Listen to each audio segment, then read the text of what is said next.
Et nous nous attendons pendant la semaine qui vient à une des réunions les plus solennelles qui ait jamais eu lieu dans le tabernacle.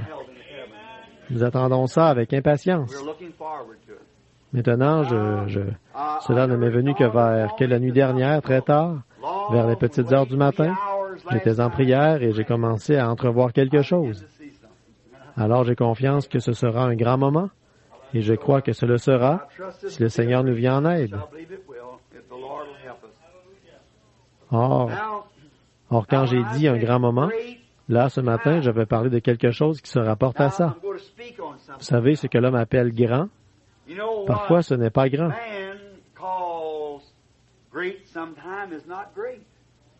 Mais ce que Dieu appelle grand, l'homme, lui, l'appelle folie. Et ce que Dieu appelle folie, l'homme l'appelle grand. Alors, n'oublions pas ça. Faisons chaque mot. Maintenant, ce sont des réunions qui sont longues. Elles se prolongeront parce que ce sont des réunions difficiles. Beaucoup d'enseignements, de consécration. Et là où je suis logé, les gens, ils m'offrent toutes sortes de choses à manger, mais ils disent, mais vous avez tellement maigri, Frère Branham et tout. Mais c'est parce que je suis tout le temps dans la réunion. Je dois partir d'ici dimanche soir prochain pour me rendre tout de suite à une autre, au Mexique. Alors, ce n'est vraiment pas facile. Alors, mais j'essaie de ne pas trop manger et je me prépare. Je suis content d'avoir Frère Junior Jackson ce matin et Frère Ruddle et les différents prédicateurs et ainsi de suite, d'un peu partout. Que Dieu vous bénisse tous. Maintenant, je veux vous parler ce matin d'un sujet sur lequel j'ai pris quelques notes ici. Et je veux d'abord lire dans le livre d'Ésaïe, au chapitre 53. Maintenant, pendant que vous cherchez ce passage, j'aimerais faire une ou deux annonces. C'est que ce soir, je veux parler de ce livre-ci, m'en servir pour relier le dernier âge de l'Église à l'ouverture des sceaux. Il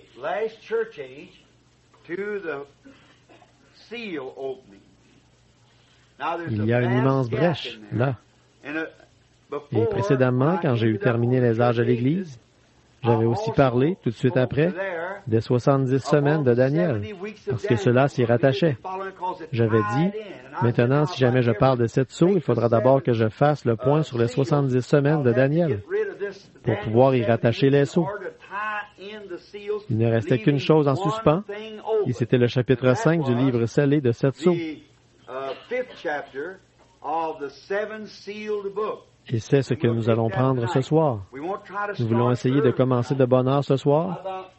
Qu'est-ce que vous en diriez si Est-ce que vous l'avez déjà mentionné à propos de commencer de bonne heure?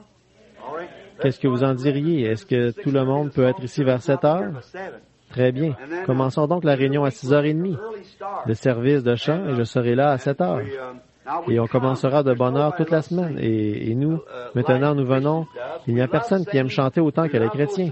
Nous aimons chanter, nous aimons ces choses. Mais là, nous sommes occupés à autre chose en ce moment. Nous sommes dans la parole, vous voyez. Alors, tenons-nous-en à cela en ce moment.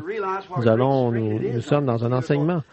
Et vous pouvez vous rendre compte de la grande tension que ça produit sur moi. Vous voyez, parce que si j'enseigne quoi que ce soit de faux, j'aurai à en répondre, vous voyez. Alors, je ne dois pas prendre l'idée de quelqu'un. Cela doit être inspiré. Et je crois que les 7 anges qui détiennent ces 7 tonnerres l'accorderont, vous voyez. Et maintenant, dans Ésaïe, le chapitre 53 d'Ésaïe, le premier verset ou les 2 premiers, je voudrais poser cette question. Or, ceci n'a aucun rapport avec les 7 sceaux, du tout. Ce n'est qu'un message. En effet, je savais que je devais m'occuper de la dédicace et que je ne pourrais pas aborder cela parce que je n'en aurais pas le temps. Mais j'ai pensé qu'avec un petit service de dédicace, un petit service commémoratif pour cette Église, ou plutôt un petit service de dédicace, alors ça ne me laisserait pas assez de temps pour aborder ce que je veux dire, vous voyez, au sujet de l'ouverture de ce livre. Alors, je le ferai ce soir. Et donc, ceci, c'est simplement un petit service, mais qui va cadrer très bien avec cela. Alors maintenant, écoutez bien chaque mot, saisissez-le. Et si vous le prenez sur bande et tout, alors tenez-vous-en bien à l'enseignement qui est sur ces bandes. Ne dites rien d'autre que ce qui est dit sur cette bande. Dites seulement exactement ce qui est dit sur la bande. Voyez, en effet, certaines de ces choses, nous allons comprendre pas mal long là-dessus. Maintenant, pourquoi c'est mal compris, voyez? Et assurez-vous bien de ne dire que ce qui est dit sur la bande. Sur la bande. Ne dites rien d'autre. Voyez? En effet, je ne dis pas cela de moi-même. C'est lui qui le dit. Vous voyez? Et donc, très souvent, il y a de la confusion, des gens qui se lèvent pour dire, eh bien, un tel a dit que cela voulait dire telle et telle chose. Laissez-le donc tel quel. Vous voyez? C'est comme ça que nous voulons la Bible. Exactement comme la Bible le dit. C'est comme ça que nous le voulons. Exactement comme cela. N'y ajoutez pas votre propre interprétation. Elle est déjà interprétée. Vous voyez? Donc, qui a cru à ce qui nous était annoncé? À qui le bras de l'Éternel s'est-il révélé? Je vais le relire, écoutons bien. Qui a cru à ce qui nous était annoncé? Question. À qui le bras de l'Éternel s'est-il révélé? Autrement dit, si vous avez cru à ce que nous avons annoncé, alors le bras de l'Éternel s'est révélé. Voyez? Qui a cru à ce qui nous est annoncé? À qui le bras de l'Éternel s'est-il révélé? Là, je vais aussi lire dans l'Évangile selon Matthieu, au chapitre 11 de Matthieu.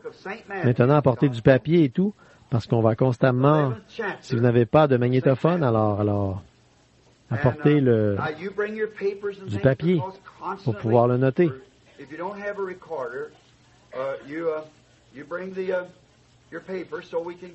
Au chapitre 11 de Matthieu, les versets 25 et 26, 11, 26 et 27.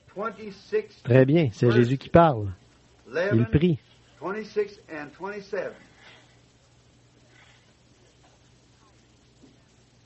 All right. Jesus speaking in prayer. Je veux commencer un peu plus haut. Prenons donc les versets 25 et 26. Mais c'est ce que j'ai dû annoncer, parce que c'est ce que j'ai marqué ici dans ma Bible. En ce temps-là, Jésus prit la parole et dit, « Je te loue, Père, Seigneur du ciel et de la terre, de ce que tu as caché ces choses aux sages et aux intelligents, de ce que tu les as révélées aux enfants.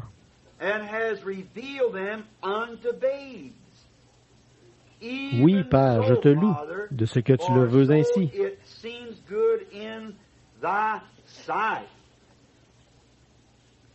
C'est bien ces deux passages des Écritures. Qui a cru à ce qui nous était annoncé? À qui le bras de l'Éternel s'est-il révélé? Et ensuite, Jésus loua Dieu de ce qu'il avait caché les mystères aux sages et aux intelligents, et de ce qu'il les révélerait aux enfants qui voudraient apprendre, car Dieu avait trouvé bon d'agir ainsi. Maintenant, de ce texte, et de cette lecture des Écritures, j'ai tiré ce sujet. Dieu se cache et se révèle dans la simplicité.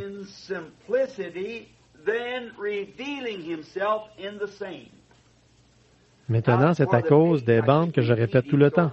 À cause des bandes, vous voyez, parce qu'il l'enregistre. Vous voyez, Dieu se cache et se révèle dans la simplicité.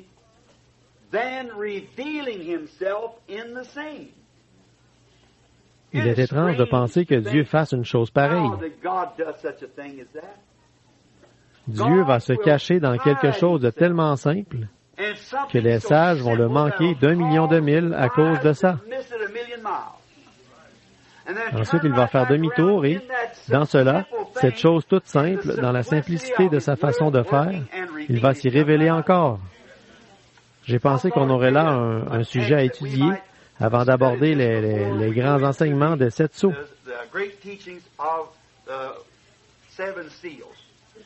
Bien des gens le manquent à cause de la façon dont il se révèle. Or, les hommes ont leur propre idée de ce que Dieu devrait être et de ce que Dieu va faire. Et comme je l'ai souvent déclaré, l'homme reste ce qu'il est. L'homme loue toujours Dieu de ce qu'il a déjà fait. Il se réjouit toujours à la pensée de ce qu'il va faire. Il ne tient aucun compte de ce qu'il est en train de faire. Voyez, voilà comment il passe à côté. Il regarde en arrière et il voit cette grande chose qu'il a faite, Mais il ne voit pas la chose simple qu'il a utilisée pour le faire, voyez? Et ensuite, il regarde en avant et il voit une grande chose qui vient, qui doit arriver, et 9 fois sur 10, elle est déjà en train d'arriver là autour d'eux. Et c'est tellement simple qu'ils n'en ont pas connaissance, voyez? Un jour, un homme ici à Utica, et s'il y a quelqu'un de sa famille ici, si je dis ça, ce n'est pas du tout pour dénoncer cet homme d'une manière radicale. C'était un vétéran de la guerre de sécession. Je crois qu'il était, je ne sais pas de quel côté il était, mais je crois qu'il était un rebelle. Mais il était irréligieux. Il déclarait que Dieu n'existait pas. Il habitait à Utica. Il s'appelait Jim Dorsey. Peut-être que beaucoup d'entre vous l'ont connu. Des melons d'eau, ça, il m'en a donné quand j'étais un petit garçon. Il cultivait des melons d'eau au bord de la rivière, dans les